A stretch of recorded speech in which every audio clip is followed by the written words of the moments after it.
Hi guys, we will start with a broadcast section that's got no embargo, followed by an embargoed section for 10:30 p.m. tonight. No live tweeting during the broadcast section. Please use microphone provided. Michael. Ange, I'm good, mate. Yeah. I know you touched on it yesterday, but is there the squad back now in terms of the team news? Romero? Yeah, no, Romero won't be right for tomorrow's game. Again, we're hoping he'll be right for next week. And yeah, they're sort of the main ones, the ones who are kind of out before that, still out. Obviously, no Rodrigo now for a period of time. Have you had a chance now to have a word with him, and how is he?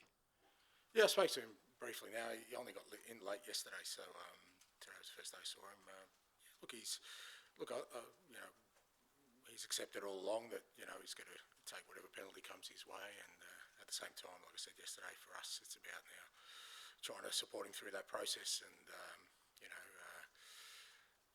hopefully get through it, and once the band's over, get him to be ready to contribute.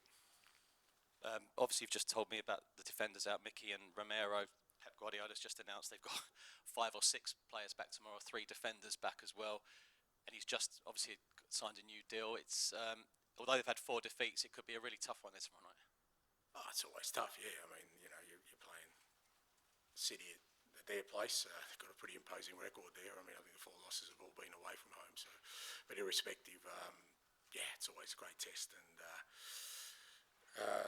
great challenge for us for sure, to go there and see whether we can disrupt things again, and hopefully put some pressure on them. But we know it's never an easy task, and great that Pep's re-signed. I think he's fantastic for the Premier League, and keeps setting the standard, which is great for all of us trying to mow him down. Hi, Ange. Good afternoon. Good seeing you again. You managed to beat Pep and City a few weeks ago in the League Cup. Overall, when you look at Pep's career at Barcelona, Bayern, and Man City, how do you think Pep managed to revolutionize football as we know it? I think in many sort of varied and different ways. One is just through a sustained excellence. I mean, it's not easy to win, in different countries, and I know that he's been at big clubs, but again, as we've seen recently, that's not necessarily transferable to winning things all the time. You still got to do it. So he's maintained a ridiculous level of excellence. The way his team plays,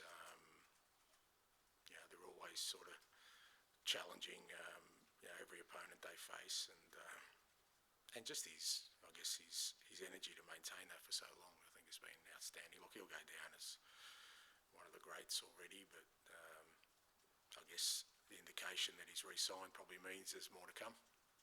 I can imagine at the beginning of the season you had a certain image, a certain vision of where you will be at this stage of the season. How far do you think you are from where you're hoping you will be mid-November-ish? Yeah, kind of.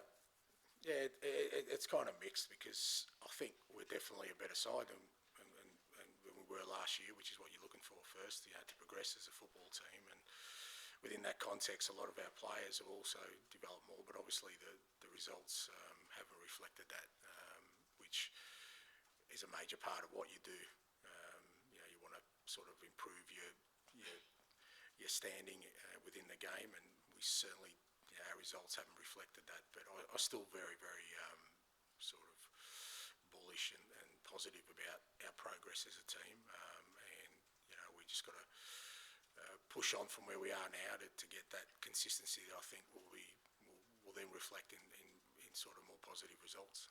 When you're going through a difficult, challenging period, how important is it to rely on your leaders in the dressing room to make sure that they block all the noise from outside and make sure everyone's united and ready for the task ahead? Yeah, that's very important. I think in every dressing room, I think your leaders, both in difficult times, but also in good times, that you kind of ignore the noise on both fronts, and certainly with us, it's part of our growth. I think the leadership within the group is continually getting challenged with these moments we have where we kind of have a drop off in performance, and they're the first ones to kind of look at what they can do differently.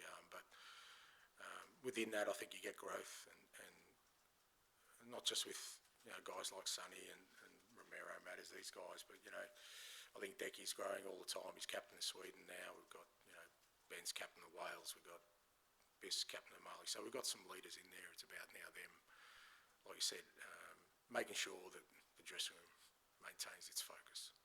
Yes. Hi Ange, Son's obviously sat here and explained how they've sort of buried the hatchet and everything's okay between him and Rodrigo Benzema, but is it not sending mixed messaging a little bit that there is sort of a denial of the charge in sort of the case that happened, and also that there's an appeal in? Is that not a risk of sort of just being a bad look and maybe a distraction for the club? I'm not interested in looks and whatever, people want to...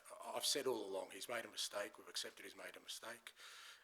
We'll accept whatever penalty comes our way. We believe, the first one was, a little bit harsh, so we've appealed that, which I think is our right. That's the whole process. Even if you look at the punishment, it's at the lower end of the scale. So even the people who have all the information have adjudicated that way. I get that people, want to burn people at the stake these days, but as I keep saying, part of this process, if you want real sort of education and progress, is to understand that when somebody makes a mistake and they pay the penalty, part of that is education and hopefully treating them in the way that people see that's the way forward. So whether it's Rodrigo or anyone else, as I said, I'm old enough in life, I've made bigger mistakes than that, mate, but I was allowed to learn from them, and hopefully I'm a better human being because of that. And you sort of mentioned that it's on the lower end of the scale anyway. Sort of maybe from the outside it looks like what's the point, because you can only probably chip off one game because 6 is the minimum for this kind of charge. Is it really worth it for just to maybe take one game off and he can play against Liverpool in a...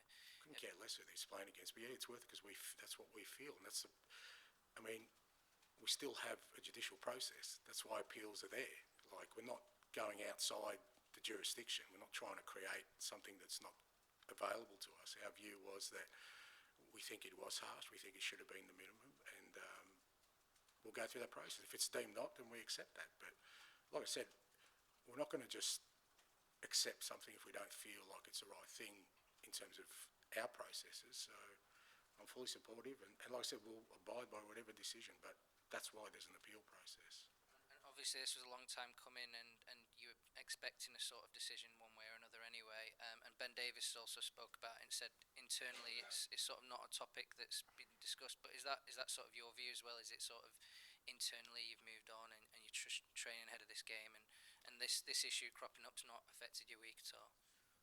Well, no, it hasn't, because it's not like we've ignored it the whole way through. Like I said, whilst on the outside it may, but internally, we understand, and like I said, we're helping Rodrigo through the process of understanding it, the whole group understanding the ramifications of making such a mistake, and that's how you get progress, so that the whole group understands it. Is it a daily topic? No, it's not, because there's a lot of other things going on, but it's not like we're pretending it didn't happen.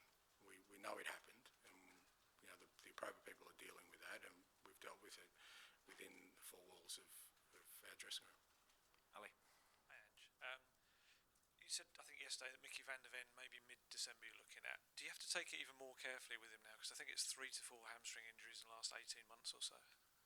Well, just try and treat it as it is. I mean, we'll get the advice from the medical team and the people working with him. I think there's always a natural sort of cautiousness with somebody who has a sort of reoccurring problem, but at the same time, you don't want to sort of treat him with too many kid gloves around it, because ultimately he's still got to go out there and play at some point. So, but it's fair to say we're taking all the appropriate steps, and Mickey will be a good judge of that too, sort of where he's at. You've got Richarlison and Wilson-Odobert out for a significant amount of time. Does something like that obviously you wouldn't have expected early in the season, will that force you to change your plans in terms of anything transfer-wise in January in the attacking side, or was that always part of the plans? Yeah, it just depends. Again, January's always a sort of, it's a tricky one. You don't really sort of plan for significant things in January, but a lot of that will be dictated by sort of, like you said, how we are at that time. Obviously, Wilson's going to be out for a fair chunk of the season. Richie, hopefully will be back in the new year, but again, because of sort of the similar to Mickey, we just got to be careful every step of the way. And my Mikey will still be out for a little bit of time as well, so we're a little bit short there. But it just depends, If by January, we get 2 or 3 back, we may not need to, but we'll kind of see it as it goes. Let's go about Mikey. Was he hit particularly bad then by the virus? Yeah, he was. Yeah. And because he's young as well, we've just got to be careful with these things. He's back up and about. He's back in the building and everything, but we're just going to take our time with him.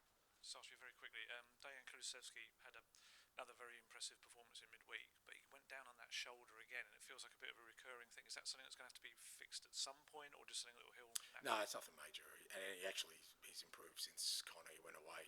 Coming back today, he actually feels better. It's just like he's had a couple of significant knocks all in the same area in the last couple of weeks. So, but there's nothing sort of permanent or major or needs any attention. Okay, we'll finish this section with George at the back, please. You can pass it back. Other side. Jesus Christ, slowest relay in history, by the way. Cheers, Ange. Just one from me. I mean, a lot's gone on during this international break. I think it started with Wilson having the surgery, and obviously the Bentancur news and Romero's injury. How kind of how much do you have to be on the players to make sure there's no sort of feeling sorry for yourselves, especially with 2 defeats and then it's Man City up next? Yeah, I don't get the sense that they are sort of. I think, obviously, it's 3 international breaks we've gone in on the back of a loss, which is not great to deal with. But you can see with the way they've sort of performed at international level, they all sort of made really significant impacts. Most of the guys who went away had really good. So I think that helps sort of their mindset. They've moved on quickly, and really important when they come back here that again we kind of move on pretty quickly. Understand we've still got to do our review, and we did that, and sort of look back and the areas we need to be better.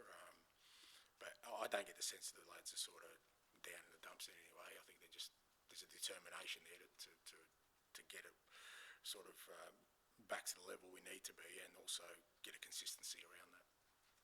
Okay, we'll end the broadcast section there. Move on to the embargoed section for 10:30 p.m. tonight. Who wants? Matt?